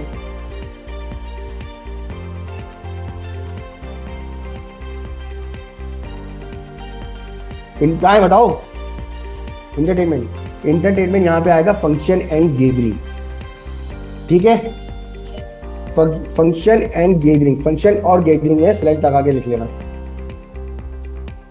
50,000 रुपये कैलकुलेट, सही है। फिर यूटिलिटी आपने कितने की, 30,000 रुपये की पे की है, तो यूटिलिटी इलेक्ट्रिसिटी में आ गया, आपने इलेक्ट्रिसिटी में डाल दिया 30,000 रुपये। फिर आपने ट्रैवलिंग पे आ गए, ट्रैवलिंग आपने की है 60,000 रुपये की। जो आप ऐसे वर्किंग करो, वर्किंग पूरी आनी चाहिए, वो आपको मालूम हो कि हाँ यार ये हमारी रिकनसाइल हो जाओ। फिर आपका मेडिकल एक्सपेंसेस आ गए, मेडिकल एक्सपेंसेस यहाँ लिखा हुआ है, कितने थे भाई, 50,000 रुपये, ठीक है। फिर उसके बाद क्या आ गया, आपका एजुकेशन एक्सपेंसेस आ गया, जो आप बच्चों की फीस वगैरह दे रहे हो, तो एजुकेशन एक्सपेंसेस भी इधर लिखा हुआ है, सही है। ये सब चीज़ें आपने कैलकुलेट कर ली। अब आपने क्या करना है, लाइबिलिटी पे अपनी जाना है, एसेट एंड लाइबिलिटी पे। अब वो उसकी जगह पे डालेंगे। अब इन सबको ऐड करने का तरीका खाली अभी आखिरी रह गया, इसके बाद मेरा 15 मिनट में आपकी क्लास ऑफ हो जाएगी, 15 दिन में।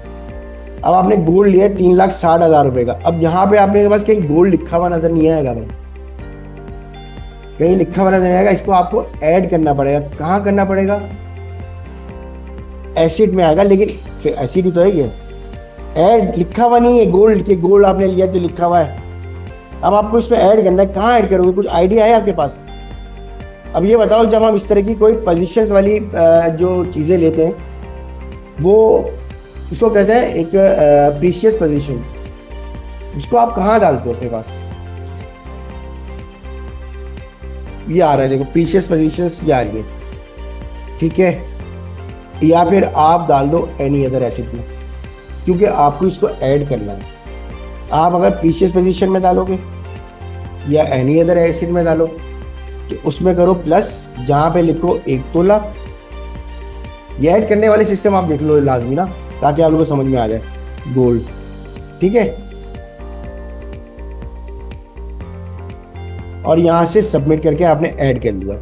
इसकी अमाउंट है आपने यहाँ से 3,60,000 रुपये आपने यहाँ डाल दी, कैलकुलेटर दबा दी। सबसे मेन कॉन्सेप्ट है कि ऐड आपको किस तरह, इसमें आपको दिमाग चाहिए, ये लिखा हुआ नहीं है, और ये चीज आपको लॉ नहीं बताएगा कहाँ ऐड करना है। क्या चीज? किसी और जगह पे पुट कर दे तो देखो मैं समझा नहीं, आप कह रहे हो कोई ये आइटम कहीं और का कहीं और पुट कर दो, नहीं कोई मसला नहीं, आपका एसिड उस जगह पे चले जाएगा, आपका एसिड उस जगह पे चलेगा। आपने अगर बिजनेस कैपिटल में डाल दिया तो बिजनेस कैपिटल में चला जाएगा, आपने बाइक परचेजिंग में डाल दिया, मोटर व्हीकल में डाल दिया, वहाँ चले जाएगा। यानी कि आपका एसिड बताना है हमें कि आपके पास इस अमाउंट में से ये एसिड परचेज किया है जो आपके पास रखा हुआ है, ठीक है। जो एसिड आपने परचेज किया है वो रखा हुआ है। तो अब आप देखो, मैं यही चीज बता रहा हूँ आपको, यही चीज बता रहा हूँ ना, ये जितने भी सब चीजें लिखी है ना, इसमें क्या है भाई, सैलरी पर्सन कैपिटल है, बिजनेस कैपिटल जो है जमा कर सकता है। ये पूछ रहा है कोई एनिमल आपने पाला हुआ है नॉन बिजनेस, ठीक है, वो भी आप दिखाओगे इधर, क्योंकि अभी तो वो नॉन बिजनेस आपके पास। नॉन बिजनेस कौन कौन से कैपिटल होते हैं अगर देखे जाए तो? नॉन एनिमल जो है वो कौन कौन से वाले होंगे, कैपिटल बोल रहा हूँ, सॉरी एनिमल। वो क्या होते हैं, बिल्ली आपने पाली हुई है, नॉन बेचने के लिए नहीं पाली, ऐसे चौकिया पाली है, डॉग गाय बिल्ली कुछ भी पाला हुआ है तो वो यहाँ आ जाएगा, ठीक है। उसके बाद फिर आपने क्या लिया हुआ, मोटर व्हीकल में आप डालेंगे क्या, अपनी बाइक। अब आपने यहाँ पे बाइक मोटर व्हीकल में आएंगे और अपनी बाइक को ऐड करेंगे। 70 सीसी है भाई, बाइक कौन सी है, कोई सी भी बाइक लिख लो, बस बाइक का नाम लिख दो। आपने सबमिट कर दिया, और जब सबमिट कर दिया तो उसकी अमाउंट इसे डाल दी, 1,60,000 रुपये की बाइक ली आपने, ठीक है, ये ऐड हो गया। फिर आप चले गए, आपने इलेक्ट्रॉनिक आइटम परचेज किया है, ठीक है। अब यहाँ पे इलेक्ट्रॉनिक इक्विपमेंट आ जाएगा आपके पास, इक्विपमेंट नॉन बिजनेस, ठीक है। इक्विपमेंट ये है ना ये आपका, ये आपका इक्विपमेंट भी है और हाउस होल्ड इफेक्ट भी आ जाएगा, ये आपका पर्सनल आइटम भी होगी आपका। आप इसको इन दो जगहों में से हाउस होल्ड इफेक्ट जो आपके घर के अंदर काम कर रहे हैं ये उसमें भी डाल सकते हो, पर्सनल आइटम में भी, तो मैं हाउस होल्ड में डाल देता हूँ। ठीक है, हाँ हाउस होल्ड ही है ना ये। ठीक है, अब इन्होंने दोनों ये पर्सनल आइटम में भी आप डाल सकते हो उसको। ठीक है, फिर मोबाइल फोन ये भी आप डाल सकते हो पर्सनल आइटम में। अब मोबाइल का ऑप्शन दिया हुआ होगा इधर मोबाइल का ऑप्शन दिया हुआ है, नहीं वो भी नहीं दिया हुआ, वो भी हटा दिया उन्होंने। काफ़ी सारी चेंजेस होती रहती हैं, हर कुछ दिन में कुछ आ जाएगा इसमें, तो इसमें घबराना नहीं है, वो आपको नजर आ जाएगा। बिजनेस के हिसाब से आपको कोई चीज़ बिजनेस करनी है इससे, क्या आपने एक इन्वेस्टमेंट की है शेयर्स में, शेयर ले लिए, बिजनेस कैपिटल है, अब आप वो शो करा दो इधर। ठीक है भाई, अब आपका कितना हो गया ये,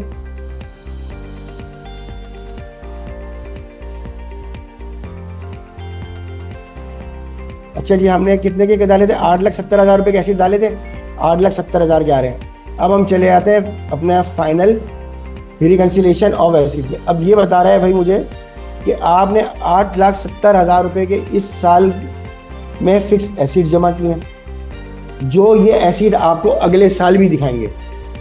उसमें आप एडिशन कर सकते हो, लेस कर सकते हो, कुछ भी कर सकते हो, कम भी कर सकते हो, लेकिन अगर आपने दिखाए, अगर आपने बेचा है तो बेचा है तो वो भी दिखाना पड़ेगा, जब मैंने बेचा है तो वो मैं आपको बाद में बताऊंगा।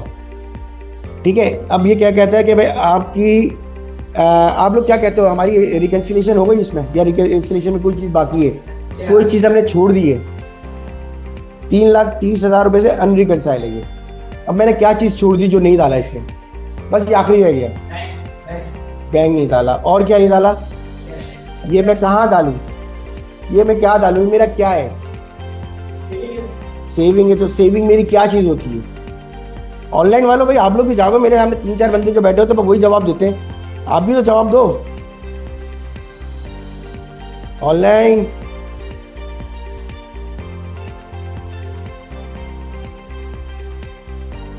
हेलो जी सर। ऑनलाइन आप लोग भी तो कोई मतलब जवाब क्या दो, है? तो ये नहीं ये क्या? आपने पीछे जो अमाउंट छोड़ी है, जो 2,10,000 रुपए बच रहे थे वो, देखो मेरे पास क्या बचा हुआ है यहाँ पे, 8,70,000 की ये डाल दिए, 6 लाख रुपए का खर्चा डाल दिया। अब मेरे पास कितना बचा है, 3,30,000 रुपये। मैंने 1,20,000 रुपये मेजान बैंक में दिखाए और 2,10,000 रुपये मेरे पास कैश इन हैंड है, तो मेरे पास टोटल कितना हो गया, 3,30,000। मेरी रिकन्सिलेशन कहाँ खड़ी हुई है, 3,30,000 रुपये। ठीक है, अब मुझे ये बताना है इसको, मेरा बैंक में जो पैसे पड़े हुए वो मुझे इसको दिखाने पड़ेंगे, जो मेरे पास कैश पड़ा वो भी दिखाना पड़ेगा। तो ये क्या चीज़ कहलाएगी, कोई मुझे ये आइडिया नहीं, क्या सेविंग तो कराएगी, लेकिन सेविंग क्या होती है मेरी, सेविंग मेरा एसिड होता है मेरे भाई, एसिड जो मैंने कमाया है वो मेरे पास जमा है और उससे मैं कुछ चीज़ बना रहा हूँ, वो मेरा एसिड है। या मैं उसको सेव कर लूँ या मैं कुछ ले लूँ, वो मेरा क्या है, एसिड है।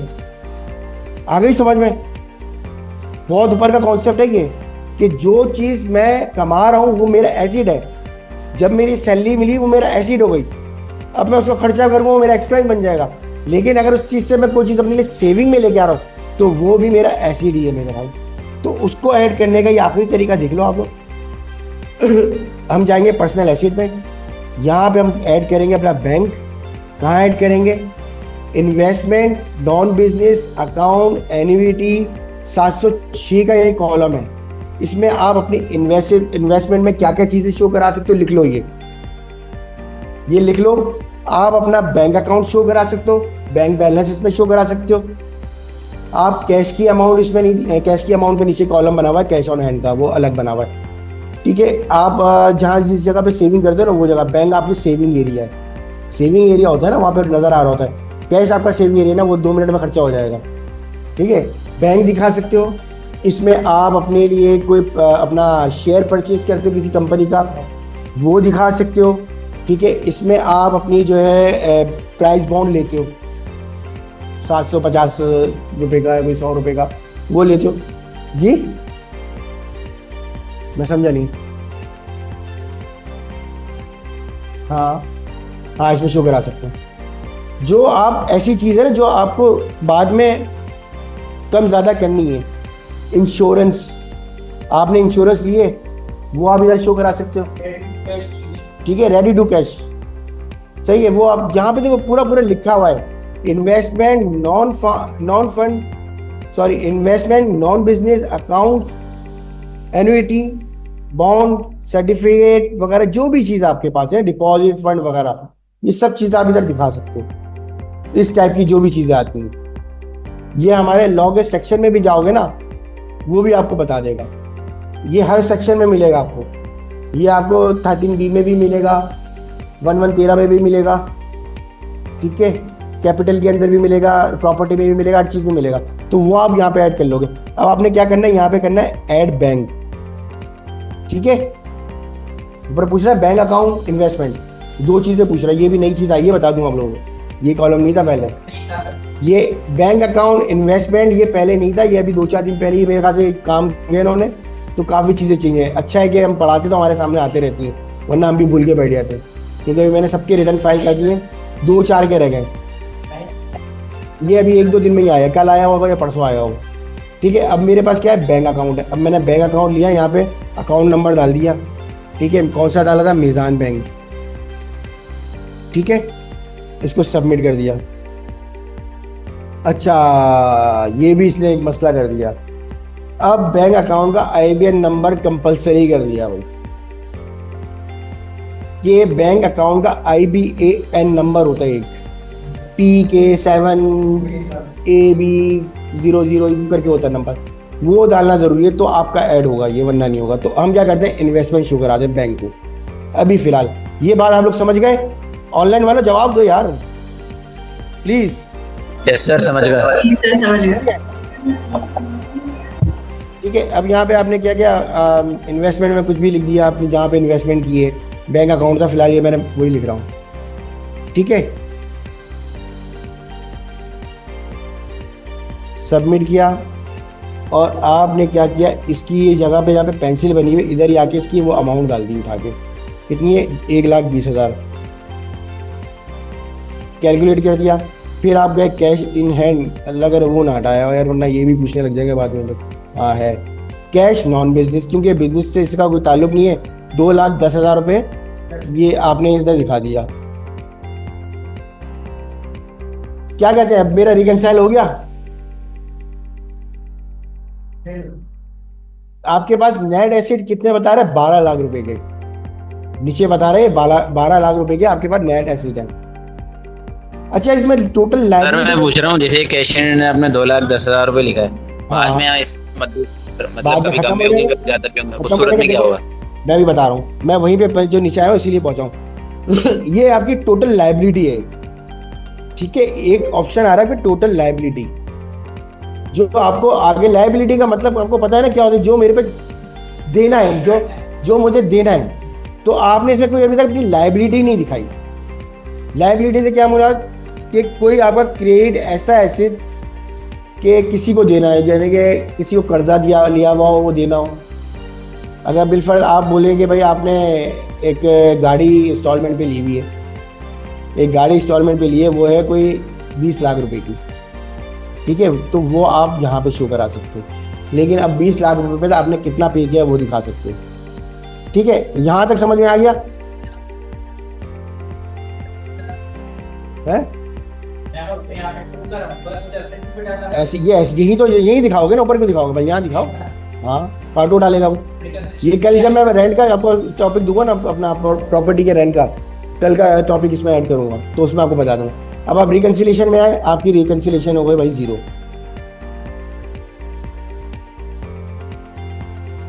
सही है।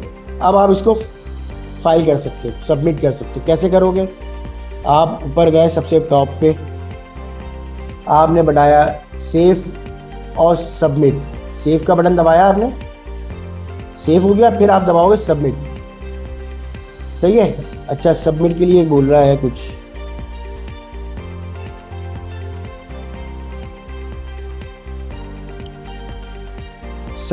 सबमिट के लिए कह रहा है कि 703002 का कोड है, वहां पे आपने कोई चीज इंटर नहीं की है, नेट एसिड आपने नहीं डाले।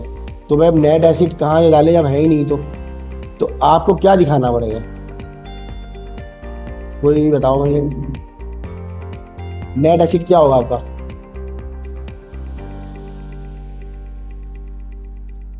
सर ये पिछले नेट एसेट्स पूछ रहा है, प्रीवियस। पिछले, अब वो पिछले सबमिट तो नहीं है करा है, नहीं। ये बोल रहा है। अब मेरा पिछले तो है नहीं, मैं क्या करूं भाई? मैंने तो पे पहली सेकंड दफा, वाली है। मैं पहली दफा बना रहा हूँ ये, क्या करूं, क्या लिखूं? पिछले वाले अगर हम अपने पास से लिख देंगे तो मसला हो सकता है। अपने पास से लिख दो अगर मालूम है तो। सही। और अगर ना हो तो 0। ना हो तो 0 लिख दो। सही। ये बता रहा है भाई कमर्शियल प्रॉपर्टी वगैरह का ना।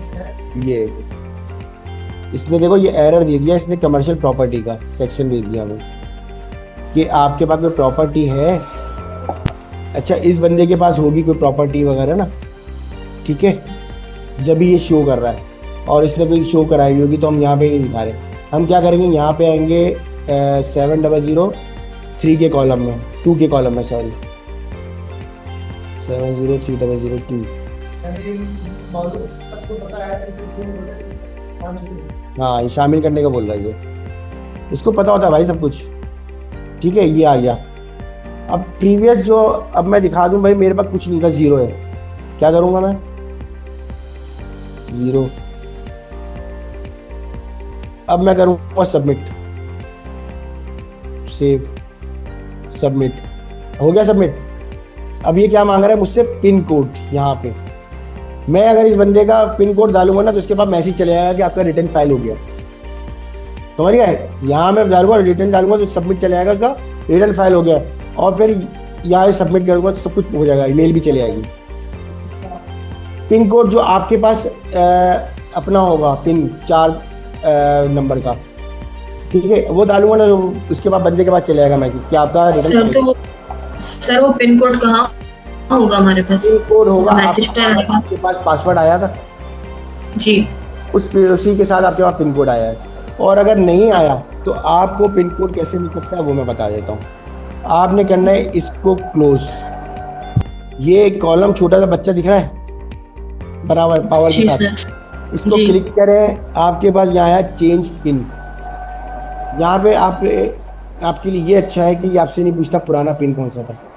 यहाँ पे आप अपना पिन डालें कोई भी, ठीक है, वही पिन आपको इसको कंफर्म करें और इसको भी कर दें, आपको कंफर्म हो जाएगा, ठीक है। इसलिए फॉरगेट, खाली आप फॉरगेट में मसला कहाँ आएगा? पासवर्ड चेंज करने में। अब आप उसको वहाँ जाके ड्राफ्ट में से उठाएं और उसको सबमिट पे दोबारा दबाएं और पिन कोड डाल के सबमिट हो जाएगा। फिर वो आपका ड्राफ्ट से हट के आउटबॉक्स में आ जाएगा। शॉर्ट कर रहा हूँ वरना मैं आपसे पूछता, आउटबॉक्स में आ जाएगा। जब आप उसकी पेमेंट करोगे, अभी तो हमें पेमेंट नहीं करनी, हमें तो पेमेंट नहीं करनी, नील फायर है, तो थोड़ी देर तक वो आउटबॉक्स में रहेगा, खुद ब खुद ही वो कंप्लीट टास्क में चले जाएगा, इसकी कोई पेमेंट नहीं करनी है। वो दिखा दूँ आपको, जाना है बेटा तो आप चलेगा, वैसे भी 2 मिनट का रहेगा, खाली आखिरी बात बता रहा हूँ मैं। देखिए ये सबसे आखिर का दिखा रहा हूँ मैं,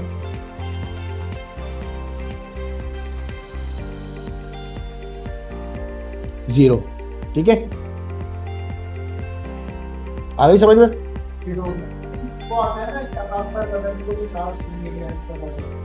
वो टैक्स देख रहे हैं कंप्यूटेशन में, कंप्यूटेशन में देखना है, कंप्यूटेशन में जब जाएंगे ना सबसे आखिर में, बस वहां देखना है, सही है। ये देख रहे हो साथ में, ये लिखा हुआ है 1,20,000 रुपये ये कटा, ये लिखा हुआ ना सारा कुछ, ये आ गया। ये भाई 4,888 रुपये आपको रिफंड लेना, ये आ गया। अब आपको मैंने सबमिट का भी बता दिया, सब कुछ आ गया। अच्छा, आपने सबमिट नहीं करना अभी, अगर आपने सबमिट नहीं करना, क्लाइंट को पहले दिखाना है कि रिव्यू कर ले, तो आपने निकालना है इसका प्रिंट। इसका प्रिंट निकालोगे, आपके पास डाउनलोड हो जाएगा ऑटोमेटिकली। आपने ये निकाला, इसका प्रिंट निकाला, उसको दे दिया, या उसको व्हाट्सएप पे PDF सेंड कर दिया, उसमें सारी डिटेल होगी, उसने ये डाला है, आप उससे ओके करो। जब वो ओके कर दे, आप इसको सबमिट कर दो। सबमिट, अगर इसके पैसे देने होते हैं ना, अगर इसकी पेमेंट करनी होती, सबमिट के बाद ये ना, सबमिट से पहले PSID की जनरेशन पे हमें क्लिक करना पड़ता। अच्छा, मैं एक काम करूँगा, हाँ क्या देना शुरू कर दो? हाँ देखो, PSID हम जब बनाते हैं जब हमारे पास बैलेंस हमें देना हो, हमें टैक्स पे करना हो जब बनाते हैं। यहाँ तक क्लियर है सबको? हाँ, तो वो नहीं आएगा ना, कैसे आएगा जब देना ही नहीं है टैक्स? अभी तो हमें लेना है, लेकिन हमें हमें देगा ही नहीं अभी यार। सही है, ये पूरी डिटेल आ गई है, डिटेल आ गई है सारी इसकी। अभी आप उसको दे दो, उसने रिव्यू कर लिया इसका, हाँ भाई सही डाली, तो जैसे फाइल कर दो। आपने क्या करना है, सबमिट का बटन दबाना है, पिन कोड डालना है, खत्म। सही है। और जब आप पेमेंट वाले उस पर जाओगे ना, जिसके PSID, उससे पहले भी आप निकाल सकते हो। PSID जिसका बनता हो ना टैक्स, तो उसको भी आप निकाल के दे सकते हो उसको कि यार तुम्हारा इतना टैक्स बन रहा हो, तुम्हारी ये चीज़ें मैंने दिखा दी, तुम देख लो, ये टैक्स पे करना है तो मैं जनरेट करूँ PSID। PSID के बटन पे आप क्लिक करोगे, आपको एक विंडो आ जाएगी। वो मैं भी कर नहीं सकता क्योंकि मेरे पास भी ऐसा कोई बंदा नहीं है। वो आपके पास प्रैक्टिकल आएगा, तो आपके पास कोई प्रैक्टिकल हो रात के 2 भी बजे, आप मुझे कॉल कर देना, सर मुझे ये बता दें, मैं एक बंदे का रिटर्न फाइल कर रहा हूँ जब रिटर्न टैक्स से।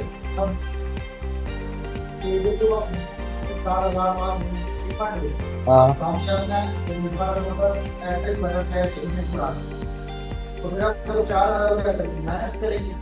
कौन से रिफंडेबल? नहीं करो ना, कुछ भी नहीं करो, छोड़ दो।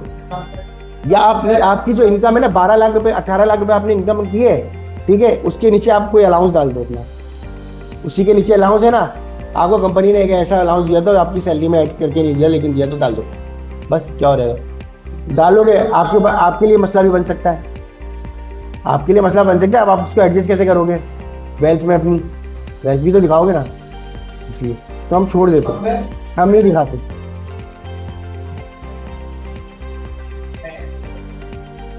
हाँ, सवाल ये है कि मैं अपनी इनकम वो शो करूं जो मैं दिखा सकूं, ठीक है, जो मैं दिखा सकूं, SBI को बता सकूं। वो शो ना करो जो आप, जिसको आप, हाँ बिल्कुल, आपने किसी से कर्जा ले लिया है, आप वो भी शो कर रहे हो। अब कर्जा जिसने लिया है उसका नाम डालोगे ना, उसके बाद कहाँ से आए पैसे वो बताएगा।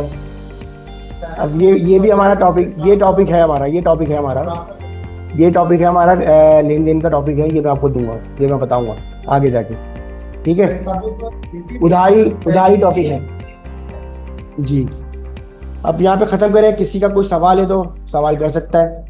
ओके जी, अल्लाह हाफिज़, टेक केयर।